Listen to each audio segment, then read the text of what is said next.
Hello friends. आज मैं बात करने जा रहा हूँ आपके साथ ऑप्शन ट्रेडिंग के अंदर ऑप्शन ग्रीक्स किसे कहते हैं। दोस्तों, जितने भी हमारे ट्रेडर भाई लोग हैं, जितनी भी हमारी ट्रेडिंग की कम्युनिटी है, चाहे वो स्कैल्पिंग करते हों, चाहे वो इंट्राडे करते हों, तो इसके अंदर आज मैं आपके साथ शेयर करने जा रहा हूँ एक बड़ा सा इम्पोर्टेंट कॉन्सेप्ट है। बहुत सारी वीडियोस भी इसके ऊपर अवेलेबल हैं, बट मुझे लगा कि एक जेन्युइन वीडियो मुझे भी बनानी चाहिए, तो मैंने इसकी वीडियो बनाई। जो हमारी पुट कॉल रेशो होती है, जैसे कि सारे व्यूअर्स ऑलमोस्ट जानते ही हैं, जो पुट कॉल रेशो का हम इस्तेमाल करते हैं मार्केट की मूवमेंट को जानने के लिए। जब मेरी पुट साइड की डेटा यानी पुट साइड का वॉल्यूम है, पुट साइड का जब मेरा डेटा ज़्यादा होता है, तो एक्सपेक्टेड है कि मार्केट जो है बुल रन करेगी। और अगर सपोज करो कॉल साइड का मेरा ओपन इंटरेस्ट कम होता है, ओपन इंटरेस्ट ज़्यादा होता है, तो ये माना जाता है कि मार्केट जो है बियरिश हो जाएगी। तो ये एक बेसिक कॉन्सेप्ट है, क्योंकि हम पीसीआर को जो देखते हैं फ्रॉम द ऑप्शन सेलर के एंगल से देखते हैं, ना कि ऑप्शन बायर के एंगल से।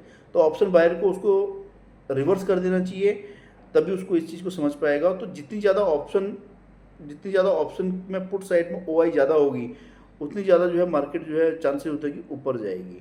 बट कितनी जाएगी, कब जाएगी, इन सब का जवाब जो होता है वो ऑप्शन ग्रीक्स के द्वारा मिलता है। तो अब हम समझते हैं कि ऑप्शन ग्रीक्स क्या है। बेसिकली ऑप्शन ग्रीक्स जो होते हैं वो क्वांटिटेटिव रिस्क मैट्रिक्स का काम करते हैं, जिसके अंदर 5 तरीके के हमारे ऑप्शन ग्रीक्स आते हैं, जैसे delta, gamma, theta, vega and रो।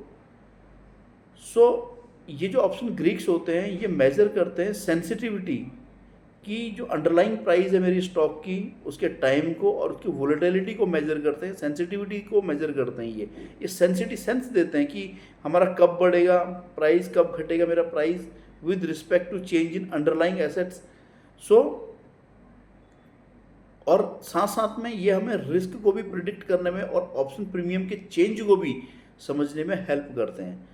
तो एग्जांपल के तौर पे सबसे पहले हम डेल्टा नाम का ऑप्शन ग्रीक्स को समझते हैं।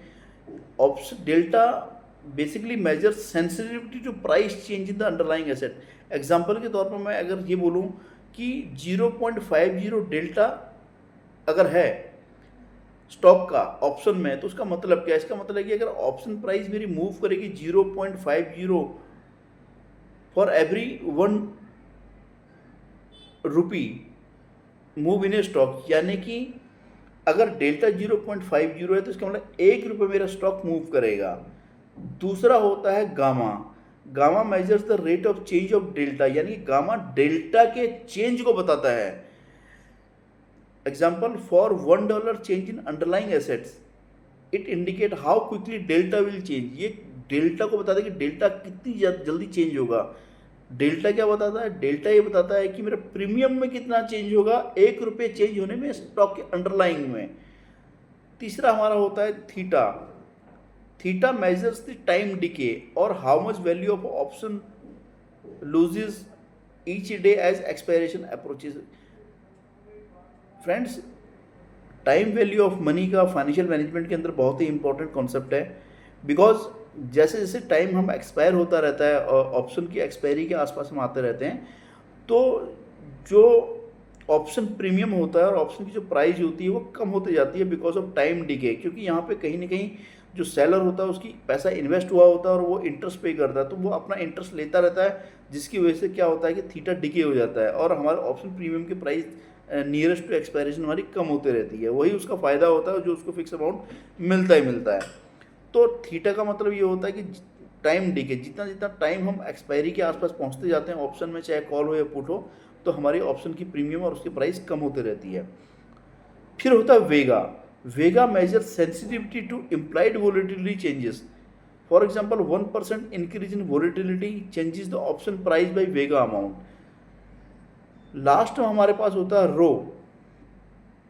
रो basically measure the sensitivity to interest rate changes, यानी कि इंटरेस्ट रेट की चेंजेस की सेंसिटिविटी को ये बताता है। तो ये सारे के सारे ऑप्शन ग्रीस को कंबाइंड करें और साथ साथ में पीसीआर को कंबाइंड करें, तो मुझे ऐसा लगता है कि कहीं ना कहीं हम 70-80% तक जो भी हम ऑप्शन में ट्रेडिंग कर रहे हैं, चाहे मैं स्कैल्पिंग कर रहा हूँ, either I am going to perform option intraday, तो चांसेस होते हैं कि कहीं ना कहीं हम हमारा जो भी हमारा ट्रेड है वो हमारा सक्सेसफुल होगा और उसमें एक डिसेंट प्रॉफिट हम निकाल सकते हैं। तो क्यों ये मैटर करते हैं, बेसिकली ऑप्शन ग्रीक्स मैटर क्यों करते हैं? सबसे पहले रिस्क मैनेजमेंट के लिए हम इसको यूज़ कर सकते हैं, बिकॉज ग्रीक हेल्प करता है ट्रेडर को understand the exposure, such as how much a portfolio might lose if the stock market crashes और वोलेटिलिटी ड्रॉप्स। दूसरा, स्ट्रैटेजी कंस्ट्रक्शन में एक अच्छी स्ट्रैटेजी को कंस्ट्रक्ट करने के लिए भी इसको यूज़ कर सकता हूँ। To build position with the specific risk और रिवार्ड प्रोफाइल को डिसाइड करने के लिए भी यूज़ कर सकता हूँ। प्रोबेबिलिटी डेल्टा जो होता है is often used as a rough proxy for the probability of an option expiring in the money. So कुल मिला के अगर जो भी मैंने ये बातें करी, इससे हमने सीखा क्या? What are the key takeaway of the Greek option Greeks? One is dynamic nature. Greeks are not static. They are not constant. They are not fixed. They change as the stock price moves and time passes. Second is broker tool. Most trading platform calculate these automatically.